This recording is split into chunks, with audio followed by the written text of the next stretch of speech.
Gaze into the darkness, listen to the silence, and contemplate death. For it is in darkness that there is light, in silence that there are words, and in death that there is life. The aphorisms of Gracefeel, the god of lamplight. My memory of that time, of death, was vague and muddled. I spent the vast majority of my days in a dimly lit room. I had failed. Somewhere along the line, I had failed at something. As a result of that failure, I became almost completely unable to leave the house. My family treated me with a lukewarm attitude. They didn't scold me, they didn't grieve, they just gave me vague, troubled smiles. They offered me trite words of comfort and treated me as they always had.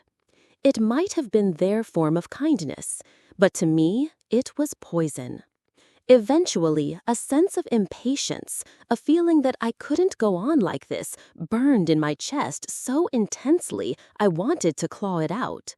But my room, which was just comfortable enough, the fear of the outside world that had been ingrained in me, my family who said nothing, they all made me hesitate to take that single first step. Perhaps I could have started over, the day after I failed, or the day after that. A week later, a month later, a year later, even 10 years later. If I had just taken that step, something might have changed. But I didn't. I couldn't. I lacked the courage to take that one small step. I was missing that something that would have allowed me to take it. Or perhaps I just made excuses to myself that something was missing. As I remained unable to step forward, the reasons to give up just kept piling up. It's too late now. I can't get it back now. I don't even know what to do anymore. If I try anything at this point, people will just laugh at me. My sense of urgency grew, yet everything felt like too much effort. I wanted to step forward, but I was terrified to do so. I wanted to do something, but I didn't know what. Living was painful, but I had no passion strong enough to make me choose death. Like stagnant water, I consumed the food I was given, wasted my time on cheap entertainment, and lived out of sheer inertia.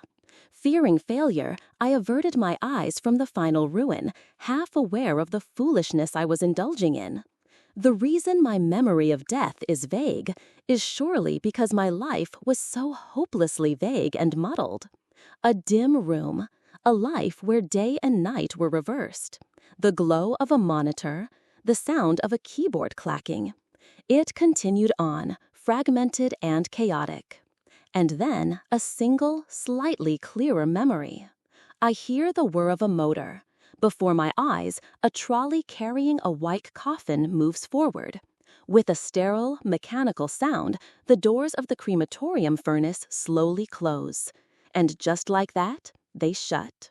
It was the memory of my parents' deaths, a rare point of clarity in the haze. Before my parents, who had been turned to bone. I wonder, did I shed any tears? It's all shrouded in fog. The only thing I know from that memory is that it was far too late to use it as a catalyst to step forward. The vague days returned, and at some point they ceased. My memory of that time, of death, was vague and muddled. Surely it's because my life itself was so hopelessly vague and muddled. At the very end, I thought a faint light. Kuch. Ugh. I awoke from that vague and muddled memory. I could see a dim ceiling.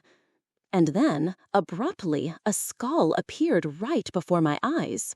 A skull with blue will-o'-the-wisps dwelling in its empty eye sockets reached for me, its jawbone chattering.